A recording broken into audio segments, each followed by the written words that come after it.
What is going on, beautiful people? I am Lee Hammock, the diagnosed self-aware narcissist known as mental illness, and welcome to another episode of A Narcissist Explains. In today's episode, we're going to be talking about how you will never ever live up to the potential that the narcissist sees in you. You will never ever fit that perfect mold the narcissist has created of you in their heads. Stay tuned, like and subscribe for more.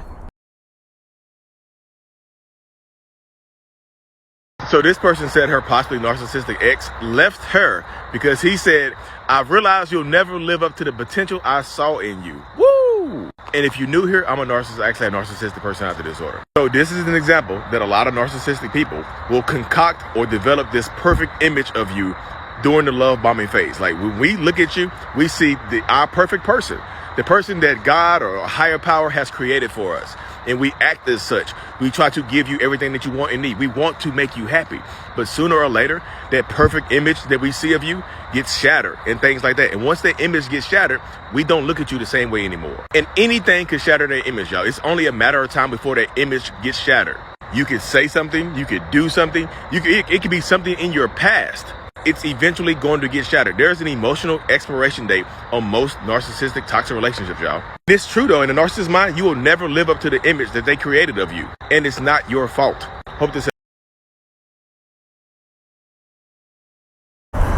So welcome back, y'all. So you saw it on the screen. It says, "My ex literally left me because that," and I quote, I realized you'll never live up to the potential I saw in you," which is, I've done videos about this before, y'all, where I tell people there is an emotional expiration date on most relationships with narcissistic people. There's the emotional side of the relationship with a narcissist is going to expire sooner or later. It just is, y'all. And I tell this to people too, just because they emotionally get rid of you, they're no longer emotionally connected to you like that, doesn't mean that they will physically discard you. I'm gonna do a longer video about the discard phase, stage 3 of the narcissistic relationship, the toxic relationship cycle or whatever. But they don't have to physically get rid of you. But like I said, as far as that perfect image during the love bombing phase with a narcissist, y'all, narcissist, toxic person, whatever, like I'm a narcissist as well, concoct this image of you in our heads. Like when I meet somebody, I love them deeply. Like this is my person. Like I just feel like, wow, you are the person for me. Like you are perfect in every way, face, body, mind. You're funny. You're this. You're that. All this other stuff. Like you are like damn near, like, for lack of a better word, my soulmate. You're the person. You're the person that God created for me, and all this and that. You know what I mean? So you love bomb that person. We love bomb you. We want to take you off the market quickly. We want to move. So we want to move fast. We want to take the next step fast as hell because we want to lock you up. We don't want anybody else to have you. Why will we? We want you. You know what I mean? So we want to secure you and lock you down. But sooner or later, I'm telling this to be like sooner or later, something happens in the mind of a narcissistic person that sets them off, and that perfect image of you, it just shatters. It's like, it's like a beautiful glass painting or whatever, beautiful glass window. And then somebody picks up a rock and throws it through it. And the window just shatters. It just shatters. All the pieces are destroyed, and you'll never ever look at that person the same way again. You see what I'm saying? That's how it happens. That's what goes on inside the mind of a narcissist. And this, like, there is nothing that you can do to stop this from happening. You know what I mean? There's nothing you can do to stop this from happening. It's going to happen, y'all. I promise you. Sorry, y'all. There's nothing you can do to stop that, y'all. You can prolong it, but typically the emotional expiration date is going to come regardless of what you do. Like you can have a hand in it and try to change who you are multiple times and things like that. But eventually the emotional expiration date is going to be reached. And like that image, once that image shatters, there's nothing you can do about it, y'all. Like seriously, I'm being 100% serious with y'all. Once that image shatters, unless that person you are with goes to some intense psychotherapy and deals with their own relationship trauma, their own childhood trauma, then this is who you're going to be dealing with. This person that you're dealing with right now is the person you'll be dealing with for the rest of your time together. Like I said, they might not physically get rid of you, but they emotionally just disconnect from you and just y'all become kind of like distant roommates in the same dwelling and things like that. I tell people, I see it happen all the time. Like really, really do. I really do. I'm not joking with anybody. I think people, but you see my situation. You see me married. My wife left and came back and all the other stuff. You see my situation. You see Ben Taylor, Raw Motivation situation. You see those situations right there where the wives come back and then they work it out or whatever. I mean, you mean like this? Our situations are different because, like, literally, I'm telling y'all, we are literally in therapy for the rest of our lives. Ben goes to therapy every week. You know what I mean?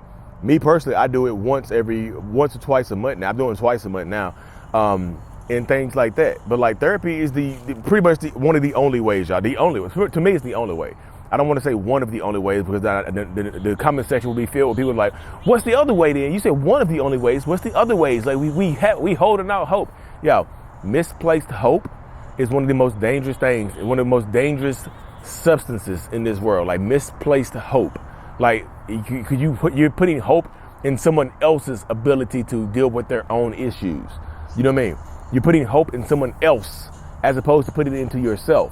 You may be hopeful for yourself. So many people get in these dynamics and you try to regain the image. You try to change who you are because, you know, typically the narcissistic person will start to belittle you and start to make you feel, you know, insecure about certain situations and things like that. They'll make you feel a certain type of way about how you're living, how you're reacting, how you're acting, how you look, how you know, your weight, you know, your education. They'll make you feel a certain type of way. They'll say that you've changed. They'll tell you that you changed. You're not who I thought you were. And coming from the narcissist perspective, it feels like you're lying to us about who you are, about who you were, who we thought you were. But that's the thing.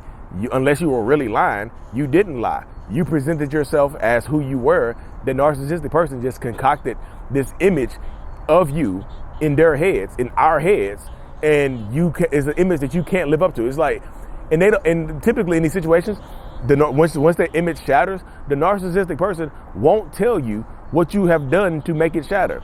They won't tell you what you can do to change yourself. They won't tell you why they're treating you differently. They'll just tell you, I'm just not in a good headspace.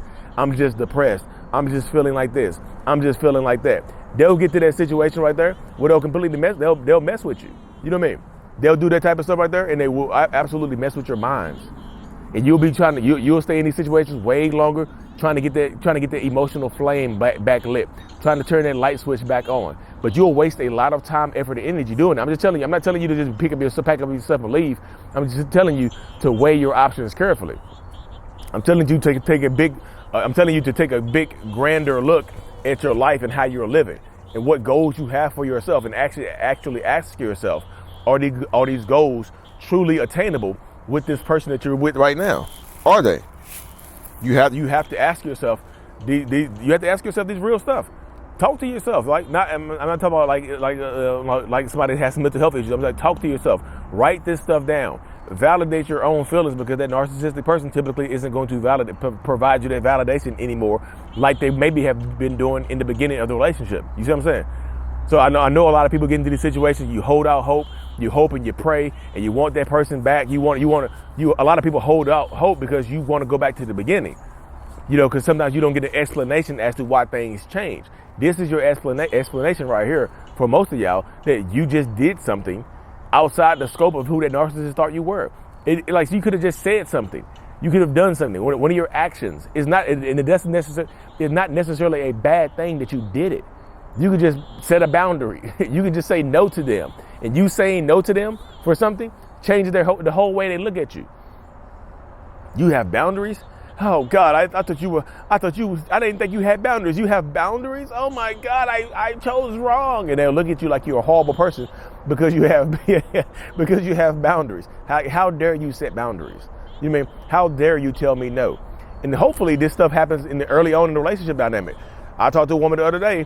It happened 2 months in, and she's still considering going back into it. Found out this man was living with his ex-wife or something like that. Like literally living with his ex-wife. But they're still married. Literally living with his current wife, and telling her some other stuff. You know, I'm just like, all right, this you only got 2 months into it. You have the opportunity to save so much time, effort, and energy. You're 2 months in, but everybody doesn't see the world the same way, y'all. They see 2 months in, it's just like, I haven't given them enough time to lie to me. I'm like, oh my goodness. They already lied to you about being married. They lied to you about their living situation. They lied to you about their relationship status. Like, how many more lies are y'all willing to forgive? I just did a video about, giving a narcissistic person too many chances. So y'all go back and look at that video.